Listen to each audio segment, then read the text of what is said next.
आजकल मालदीव भी पाकिस्तान के ही रास्ते पर चल रहा है। मोहम्मद मोइजू मालदीव के राष्ट्रपति भारत से पंगा लेते लेते अब खूबसूरत मालदीव को कट्टरवाद की आग में झोंकने की तैयारी कर रहे हैं। चीन का पिट्ठू बन चुके मोइजू अपने राजनीतिक गुरु की तरह ही भारत विरोधी एजेंडे को हवा दे रहे हैं। भारतीय सेना के जवानों को मालदीव छोड़ने का फरमान सुनाने के बाद वो अपने देश को सीरिया बनाने की राह पर निकलते जा रहे हैं। We may be small, but that doesn't give you the license to bully us. We may be small, but that doesn't give you the license to bully us.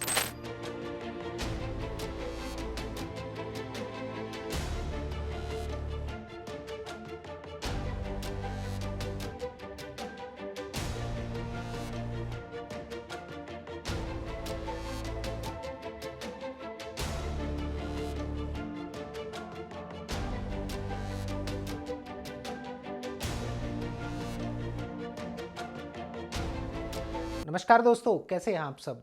दोस्तों, भारत और मालदीव का विवाद थमने का नाम नहीं ले रहा है। पहले लक्षद्वीप को लेकर मालदीव के मंत्रियों की टिक्का टिप्पणी और अब चीन की यात्रा से वापस आने के बाद मालदीव के राष्ट्रपति ने तेवर दिखाने शुरू कर दिए हैं। अब भारत में भी खुलकर मालदीव को बायकॉट करने की मांग लगातार सोशल मीडिया पर ट्रेंड कर रही है। मालदीव के राष्ट्रपति लगातार मालदीव से भारतीय सेना को वहां से हटाने की बात कर रहे हैं और अब तो मालदीव ने तेवर दिखाते हुए भारत को चेतावनी दी है कि किसी भी हालत में भारत 15 मार्च तक मालदीव से अपनी सेना हटा ले। इसी खींचातान के बीच सबके मन में एक सवाल घूम रहा है कि आखिर मालदीव में इंडियन आर्मी क्या कर रही है। आपके इस सवाल का जवाब देगा साल 1998 का इंडियन आर्मी का ऑपरेशन कैक्टस। क्या था ऑपरेशन कैक्टस, आइए जानते हैं। 3 नवंबर 1988 गुरुवार का दिन था। भारत में सुबह सुबह विदेश मंत्रालय का फोन बजता है और खबर आती है कि मालदीव में विद्रोह हो गया है।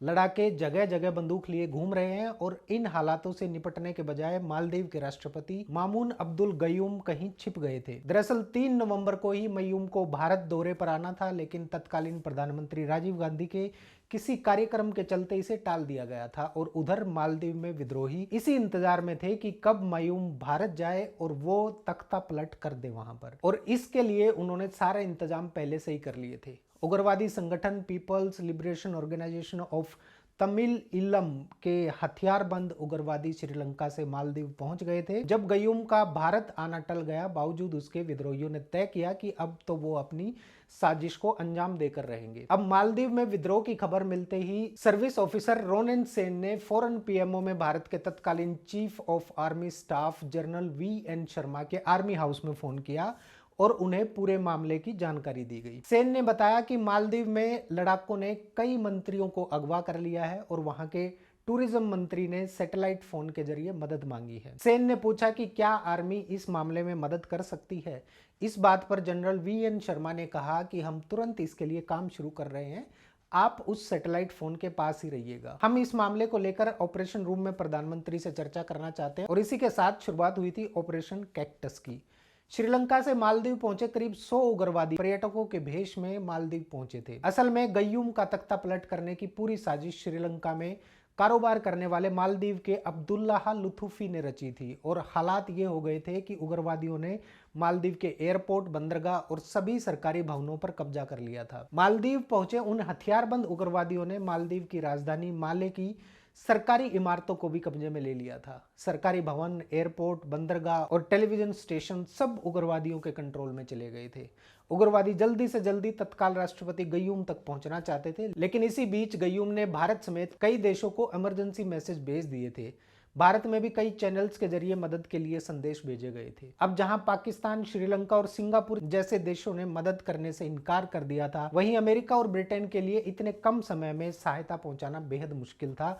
और इसी बीच तत्कालीन प्रधानमंत्री राजीव गांधी ने तुरंत एक्शन लेने का फैसला किया। पीएम राजीव गांधी ने इमरजेंसी मीटिंग बुलाई जिसमें 3 सर्विस चीफ मौजूद थे।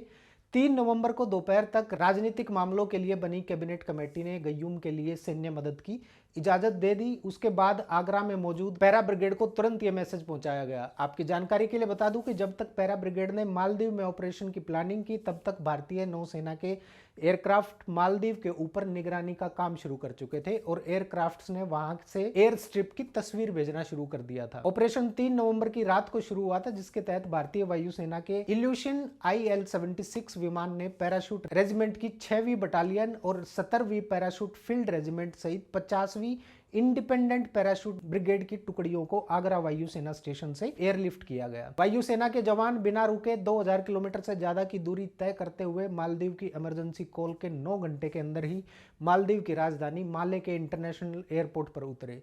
अब तक इस एयरपोर्ट पर विद्रोहियों का कब्जा नहीं हुआ था। ये एयरपोर्ट माले की सेना के कब्जे में था। पुल हुमाले से लगूनों को पार करते हुए भारतीय टुकड़ी राजधानी माले पहुंची और इसी बीच भारत ने कोच्चि से भी सेना की टुकड़ी को मालदीव के लिए रवाना कर दिया।